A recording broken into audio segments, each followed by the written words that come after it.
Hello all welcome to easy line. പുതിയൊരു വീഡിയോയിലേക്ക് എല്ലാവർക്കും സ്വാഗതം. അപ്പൊ ഇന്നത്തെ ഒരു സെഷനിൽ നമ്മൾ ഡിസ്കസ് ചെയ്യാൻ പോകുന്നത് HR പ്രോസസ്സിൽ തന്നെ ഒരു ഇമ്പോർട്ടന്റ് ടോപ്പിക് ആയിട്ടുള്ള എംപ്ലോയി കൗൺസിലിംഗ്. ഓക്കെ, നമുക്ക് വളരെ സിമിലർ ആയിട്ടുള്ള ടേമുകളാണ് എംപ്ലോയി എന്നുള്ളതും കൗൺസിലിംഗ് എന്നുള്ളത് അല്ലേ. അപ്പൊ നമ്മൾ സാധാരണ എപ്പോഴാണ് ഒരാൾ കൗൺസിലിംഗ് കൊടുക്കാറുള്ളത്? ഒരു ഇൻഡിവിജ്വലിന് എന്തെങ്കിലും പ്രോബ്ലം വരുമ്പോൾ അയാളെ ഹെൽപ്പ് ചെയ്യാൻ വേണ്ടി അവർക്ക് കൊടുക്കുന്ന അഡ്വൈസസ്, ഗൈഡൻസ്, സപ്പോർട്ട്, ഇതിനെ നമുക്ക് അറിയാം സിമ്പിൾ ആയിട്ട് കൗൺസിലിംഗ് അറിയാം. ആസ് എ എംപ്ലോയി, ഒരു എംപ്ലോയി ആയിരിക്കുന്ന സമയത്ത് അയാൾക്ക് ഡിഫറെന്റ് ആയിട്ടുള്ള ഇഷ്യൂസുകൾ ഉണ്ടാവും, പ്രോബ്ലംസ് ഉണ്ടാവും. ആ പ്രോബ്ലംസുകൾ സോൾവ് ചെയ്യാൻ വേണ്ടിയിട്ട് ആളെ സഹായിക്കുന്ന ആ ഒരു പ്രോസസ്സിനെയാണ് എന്താ പറയുക, എംപ്ലോയി കൗൺസിലിംഗ് അറിയാം. ഓക്കെ, അപ്പം employee counselling is A method of understanding and helping individuals who have technical, personal, and emotional adjustment problems interfering with their work performance. അത് പ്രധാനമായിട്ടും കാര്യം എംപ്ലോയിയുടെ പെർഫോമൻസിനെ ബാധിക്കുന്ന കാര്യങ്ങളാണ്. അത് എംപ്ലോയിക്ക് എന്തെങ്കിലും പ്രശ്നങ്ങൾ, ഇഷ്യൂസ് വന്നു കഴിഞ്ഞാൽ സ്വാഭാവികമായിട്ടും അയാളുടെ പെർഫോമൻസിനെ ബാധിക്കും. അയാളുടെ പെർഫോമൻസിനെ ബാധിച്ചാൽ അത് എന്താവും, ആ ഫേമിന് അല്ലെങ്കിൽ ആ കമ്പനിയുടെ മുഖത്തിലുള്ള സംഭവത്തെ ബാധിക്കും. അവ സ്വാഭാവികമായിട്ടും അവിടെ കമ്പനി എടുക്കുന്ന ഒരു മെത്തേഡാണ് അല്ലെങ്കിൽ അപ്രോച്ച് ആണ് എന്ത്, employee counselling.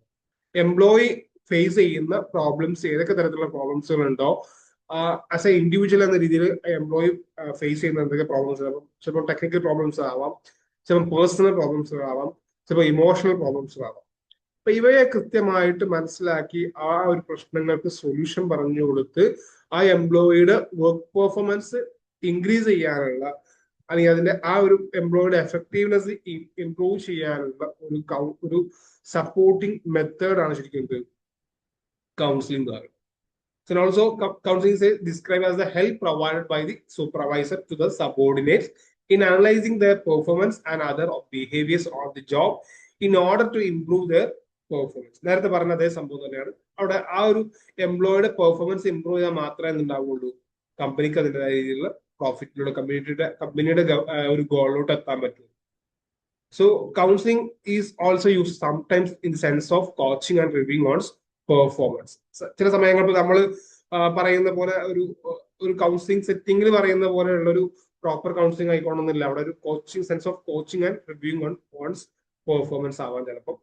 Counseling is a two-way process in which a counselor provides help to the workers by way of advice and guidance.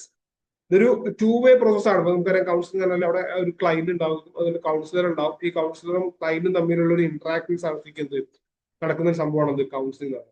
അവിടുന്ന് വർക്കർക്ക് എന്തുണ്ടാവും, ഒരുപാട് സപ്പോർട്ടേഴ്സ്, ഗൈഡ്സ്, അഡ്വൈസ് കൊടുക്കുന്ന ആ ഒരു പ്രോസസ്സാണ് എന്താ പറയുക, കൗൺസിലിംഗ് എന്ന് പറയുന്നത്. എന്തിനാണ് നീഡ്സ് ഓഫ് എംപ്ലോയി കൗൺസിലിംഗ്, എന്താണ് അതിന്റെ ഒരു നീഡ്, എന്താണ് ഒരു employee കൗൺസിലിംഗിന്റെ? According to Kate Davis, employee counseling involves a discussion of an emotional problem with an employee with general objectives of decreasing it.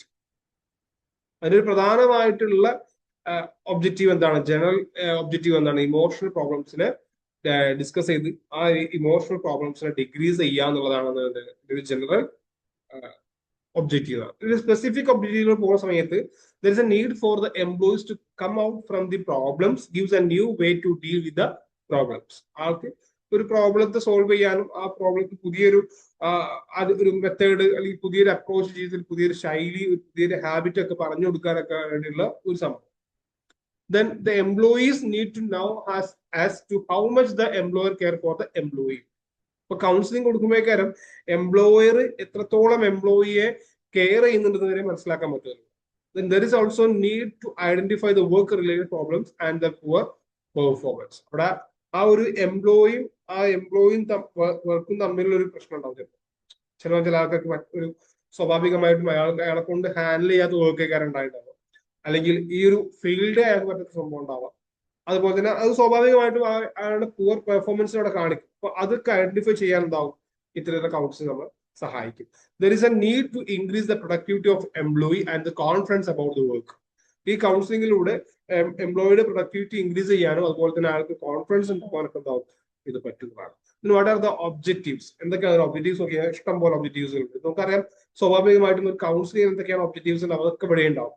പക്ഷെ ആ ഒരു ആസ്പെക്ട്സ് എന്താവും ഇൻ ദി ഒരു കമ്പനി സെറ്റിംഗ്സിലോട്ട് വരുന്ന സമയത്ത്, അല്ലെങ്കിൽ എംപ്ലോയിയുടെ സെറ്റിംഗ്സിലോട്ട് വരുന്ന സമയത്ത് ആ ഒരു ആസ്പെക്ട്സുകൾ എന്താ ചെറിയൊരു മാറ്റങ്ങൾ വരും. Okay, helping employees to realise their potential. സ്വാഭാവികമായി നമുക്ക് ഒരു കൗൺസിലിംഗ് എടുക്കുമ്പോൾ അവിടെ നമ്മൾ പൊട്ടൻഷ്യൽ നമുക്ക് റിയലൈസ് ചെയ്യാൻ പറ്റും. ഇവിടെ ഒരു എംപ്ലോയിയുടെ പൊട്ടൻഷ്യൽ എന്താണോ ആ പൊട്ടൻഷ്യൽ അയാൾ realise ചെയ്യിപ്പിക്കുന്നു. then helping employees to understand their strength and weakness, ഒരു സെൽഫ് അവയർനെസ് ഒക്കെ ഇൻക്രീസ് ചെയ്യാൻ പറ്റും ഈ ഒരു എംപ്ലോയി കൗൺസിലിംഗ്.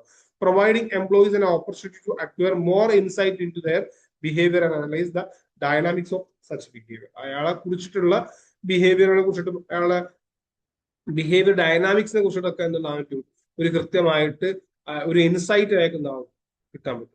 പിന്നെ ഹെൽപ്പിംഗ് പക്ഷെ അയാൾ പേഴ്സണൽ ലൈഫ് നടത്തുന്ന ഒരു ബിഹേവിയർ ആയിക്കോളണമെന്നില്ല അയാൾ ഒരു കളക്റ്റീവ് ഒരു ഗ്രൂപ്പിലോട്ട് വരുന്ന സമയത്ത് ഉണ്ടാവുന്നത്.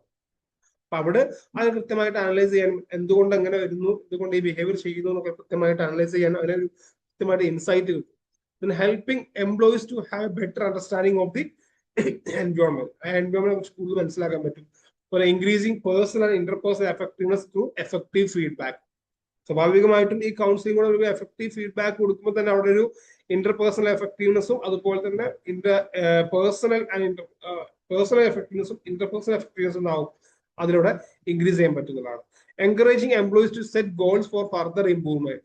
അതായത് ഇപ്പം ഒരു ഒരു എംപ്ലോയി കൗൺസിലിംഗ് സ്വാഭാവികമായിട്ട് പ്രശ്നങ്ങളുണ്ട്, അതുകൊണ്ടാണ് ഇയാൾക്ക് ഇതൊക്കെ ചെയ്യാൻ പറ്റാത്തത്.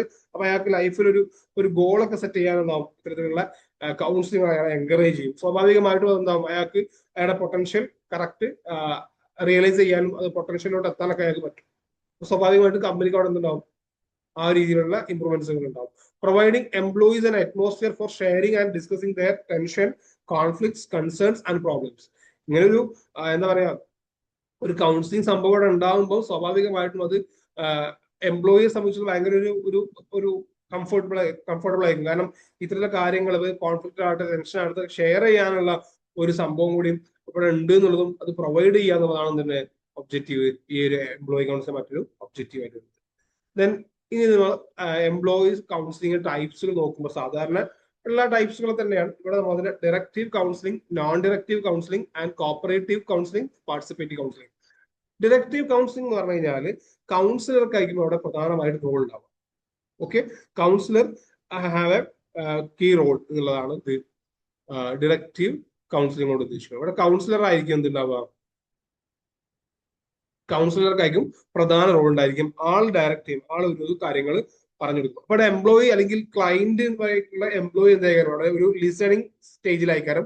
അതുപോലെ തന്നെ കൗൺസിൽ പറയുന്ന കാര്യങ്ങൾ ഫോളോ ചെയ്യുക എന്നുള്ളതായിരിക്കും ആരുടെ റെസ്പോൺസിബിലിറ്റി, കൗൺസിലിയുടെ റെസ്പോൺസിബിലിറ്റി, ക്ലയന്റിന്റെ റെസ്പോൺസിബിലിറ്റി ആണ്.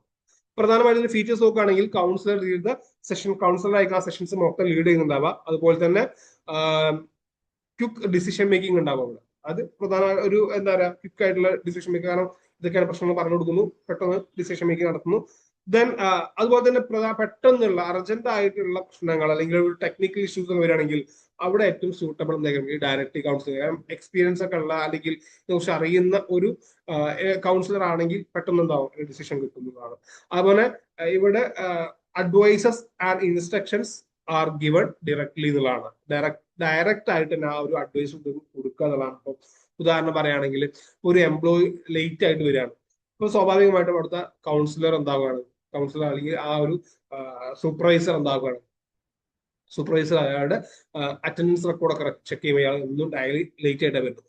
അപ്പൊ അയാളെ വിളിച്ചിട്ട് പറയാണ് ഇങ്ങനെ വന്നു കഴിഞ്ഞാൽ ഇവിടുത്തെ മറ്റുള്ള ടീം വർക്കേഴ്സിനെ എന്താവും, ടീം വർക്കേഴ്സിനെ ഇത് എഫക്ട് ചെയ്യും, മൊത്തത്തിൽ കമ്പനിയുടെ എന്താ പറയാ ഗ്രോത്തിനെ ഇത് ബാധിക്കുന്നുണ്ട്. അപ്പം ഈ ഒരു രീതിയിൽ പോയാൽ കഴിഞ്ഞാൽ ശരിയാവില്ല, നേരത്തെ ബസ് കിട്ടാത്തതാണ് പ്രശ്നമെങ്കിൽ നേരത്തെ ബസ് വരണം, അല്ലെങ്കിൽ ഇവിടെ ഹോസ്റ്റലിൽ താമസിക്കാൻ, അങ്ങനെ ഒരു കൃത്യമായ അഡ്വൈസ് കൊടുക്കുക എന്നുള്ളതാണ് എന്തുകൊണ്ട് ഉദ്ദേശിക്കുന്നത് ഡയറക്റ്റീവ് കൗൺസിലിംഗ് കൊണ്ട് ഉദ്ദേശിക്കുന്നത്. ഇത് നോൺ ഡയറക്റ്റീവ് കൗൺസിലിംഗ് എന്ന് പറഞ്ഞാൽ ഇവിടെ എംപ്ലോയി സെന്റേഡ് ആയിരിക്കും. നമ്മൾ ക്ലയന്റ് സെന്റേഡ് എന്ന് പറഞ്ഞ പോലെ കാൾ റോജേഴ്സിന്റെ അതേ കോൺസെപ്റ്റ് ആണ് നോൺ ഡയറക്റ്റീവ് കൗൺസിലിംഗ് കൊണ്ട് ഉദ്ദേശിക്കുന്നത്. ഇവിടെ counsellor does not have direct advice എന്നുള്ളതാണ്, does not give direct advice എന്നുള്ളതാണ്. അത് കൗൺസിലർ ഒരിക്കലും ഒരു ഡയറക്റ്റ് അഡ്വൈസ് കൊടുക്കുന്നില്ല, മറിച്ച് എന്താ ചെയ്യുക, the employee is encourage to talk freely and find their own solutions എന്നുള്ളതാണ്. അവിടെ എംപ്ലോയിനെ കൊണ്ട് തന്നെ അയാളുടെ പ്രശ്നം മനസ്സിലാക്കുകയും അതിനുള്ള സൊല്യൂഷൻ അയാളെ കൊണ്ട് കണ്ടെത്തിക്കാൻ വേണ്ടി എൻകറേജ് ചെയ്യുക. ഒരു സ്ട്രെങ്ത് ആൻഡ് അപ്രൈസർ എന്താണ് പ്രശ്നം, അയാൾ കുറച്ചും കൂടി സെൽഫ് അവയർനെസ് കൊടുത്ത് ഇയാളുടെ പ്രശ്നം ഇതാണ്, ഇതിനുള്ള ഫൈൻഡിങ്സ് ഇതാണ് നമുക്ക് അയാളെ കൊണ്ട് തന്നെ ബോധ്യപ്പെടുത്തി കൊണ്ടുവരുന്ന പ്രശ്നമാണ് എന്താ പറയാ നോൺ ഡയറക്റ്റീവ് കൗൺസിലിംഗ്. ഇവിടെ കൗൺസിലർക്കുള്ള ഒരു റോൾ എന്ന് പറയുന്നത് ഇവിടെ കൗൺസിലർ ലിസൺ ആക്റ്റീവ്ലി ലിസൺ ചെയ്യാണ്. അതേപോലെ ഇവിടെ കൂടുതൽ സംസാരിക്കാനും എംപ്ലോയി ആയിരിക്കണം കൂടുതൽ സംസാരിക്കുന്നുണ്ടാവാം. ദെൻ അവിടെ നോ ഡയറക്റ്റ് അഡ്വൈസസ് ഒന്നും ഉണ്ടാവില്ല, അതുകൊണ്ടാണ് നോ ഡയറക്റ്റ് എന്ന് പറയുന്നത്. ദെൻ ഇവിടെ focus on the emotional support, കൂടുതലായിട്ടും ഇമോഷണൽ സപ്പോർട്ടിലേക്കാണ് കൊടുക്കുന്നുണ്ടാവുക. അതുപോലെ തന്നെ ബിൽഡ് സെൽഫ് കോൺഫിഡൻസ് ബിൽഡ് ചെയ്യിപ്പിക്കുക, ഇത്തരത്തിലുള്ള കാര്യങ്ങളായിരിക്കും ആ ഒരു സെക്കൻഡ് ടൈപ്സ് ഓഫ് കൗൺസിലിംഗ് നമ്മൾ പ്രധാനമായിട്ട് ചെയ്യുന്നുണ്ടാവുക. Then third one is cooperative counselling. Cooperative counselling എന്ന് പറഞ്ഞാൽ ഈ രണ്ട് മെത്തേഡ്സിന്റെയും കൗൺസിലിംഗ് ടൈപ്സിന്റെയും ഒരു കോമ്പിനേഷൻ ആണ് എന്താ പറയുക കോപ്പറേറ്റീവ് കൗൺസിലിംഗ് എന്ന് പറയുന്നത്. അതായത് ബാലൻസ് മെത്തേഡ്. അവിടെ രണ്ടാൾക്ക് റോൾ ഉണ്ട്. ഒരു മ്യൂച്വൽ ഡിസ്കഷൻസ് ആയിരിക്കും നടക്കുന്നുണ്ട്, രണ്ടാളും സംസാരിക്കുന്നുണ്ടാവും, രണ്ടാളും ലിസൺ ചെയ്യുന്നുണ്ടാവും. ദെൻ ഷെയർ റെസ്പോൺസിബിലിറ്റീസ്, അതായത് ഓരോരുത്തരും റെസ്പോൺസിബിലിറ്റി ഉണ്ടാവും, ഷെയർ ചെയ്യുന്നുണ്ടാവും. ദെൻ കൗൺസിലറാണ് ഗൈഡ് ചെയ്യുന്നുണ്ടാവും, എംപ്ലോയി എന്തായാലും പാർട്ടിസിപ്പേറ്റ് ചെയ്യാം. സ്വാഭാവികമായിട്ടും നേരത്തെ പറഞ്ഞ പോലെ രണ്ട് മെത്തേഡിൽ നടക്കുന്ന സംഭവം നടക്കും, പക്ഷെ ഒരു ബാലൻസ്ഡ് ആയിട്ട് എങ്ങനെ പോകുന്നുണ്ട്, അതാണ് കോപ്പറേറ്റീവ് കൗൺസിലിംഗ് പറയുന്നത്. അതുപോലെ ജോയിന്റ് ഡിസിഷൻ മേക്കിംഗ് ആയിരിക്കും. ഇവിടെ ഡിസിഷൻ എടുക്കുന്ന സമയത്ത് അവിടെ എന്താവും, രണ്ടാളും ഡിസ്കഷൻ ചെയ്തിട്ടായിരിക്കും എടുക്കുന്നുണ്ടാവുക. Next one is participative counselling ആണ്. പാർട്ടിസിപ്പേറ്റീവ് കൗൺസിലിംഗ് എന്ന് പറഞ്ഞു കഴിഞ്ഞാൽ ഇവിടെ എംപ്ലോയി എന്താവും കുറച്ചുകൂടി ആക്റ്റീവ്ലി പാർട്ടിസിപ്പേറ്റ് ചെയ്യുന്ന മെത്തേഡിനെയാണെന്നുള്ളത്. എന്തിലാണ് അത് എക്സ്ട്രീം ആയിട്ടുള്ള ആക്റ്റീവ് പാർട്ടിസിപ്പേഷൻ എന്തിലാണ് ഉണ്ടാവുക? In identifying the problems, generating alternatives and selecting the best solution while the councillor facilitates. അത് ഇവിടെ കൗൺസിലർ എന്താണ് ഫെസിലിറ്റേറ്റ് ചെയ്യുന്ന റോളായി ഉണ്ടാവുക. അയാളുടെ പ്രശ്നങ്ങൾ എന്തുകൊണ്ടാണ് ഉണ്ടാവുന്നത് എന്നുള്ളതൊക്കെ സ്വന്തമായിട്ട് അയാൾ തന്നെ കണ്ടെത്തുന്നു, അയാൾ തന്നെ എന്താവുന്നു ഒരു സെൽഫ് ആയിട്ടുള്ള ഒരു സൊല്യൂഷനും അവിടെ ബെസ്റ്റ് സൊല്യൂഷനും കണ്ടെത്തും. നേരത്തെ പറഞ്ഞ നോൺ ഡയറക്റ്റീവിന്റെ ഏറെക്കുറെ ഏതാണ്, പക്ഷെ ഇവിടെ കുറച്ചും കൂടെ പാർട്ടിസിപ്പേഷൻ ലെവലിൽ ഉണ്ടാവും കൗൺസിൽ ഉണ്ടാവും. ഇവിടെ ഡിസിഷൻ എടുക്കുന്നത് ജോയിന്റ്ലി എടുക്കുന്നുണ്ടാവുക. നേരത്തെ പറഞ്ഞ അവിടെ അയാളെ കണ്ടെത്തുമ്പോൾ എന്താവും ഒന്നും കൂടെ കൗൺസിൽ എന്താവും ഫെസിലിറ്റേറ്റ് ചെയ്യുന്നതാണ്. ഇവിടെ ഹൈ എംപ്ലോയി ഇൻവോൾവ്മെന്റ് ആണ് ഏറ്റവും വലിയ ഫീച്ചർ എന്ന് പറയുന്നത്. ദെൻ പ്രോബ്ലം സോൾവിംഗ് ഡിസിഷൻസ് ആണ്, പ്രോബ്ലം സോൾവിംഗ് ഡിസ്കഷൻസ് നടക്കുന്നു അവിടെ. ദെൻ എൻകറേജ് റെസ്പോൺസിബിലിറ്റി എൻകറേജ് ചെയ്യുന്നു. ബിൽഡ്സ് കമ്മിറ്റ്മെന്റ് ബിൽഡ് ചെയ്യുന്നു. ഇത്രയും ഫീച്ചേഴ്സ് ആയിരിക്കും പാർട്ടിസിപ്പേറ്റീവ് കൗൺസിലിംഗ് ഉണ്ടാവുക. അപ്പൊ ഇത്രയാണ് നമുക്ക് ഈ ഒരു എംപ്ലോയി കൗൺസിലിംഗ് എന്ന് പറയുന്ന സെഷനിൽ നമുക്ക് പറയാനുള്ളത്. കാര്യങ്ങൾ കൃത്യമായി മനസ്സിലാക്കുക. All the best. Thank you.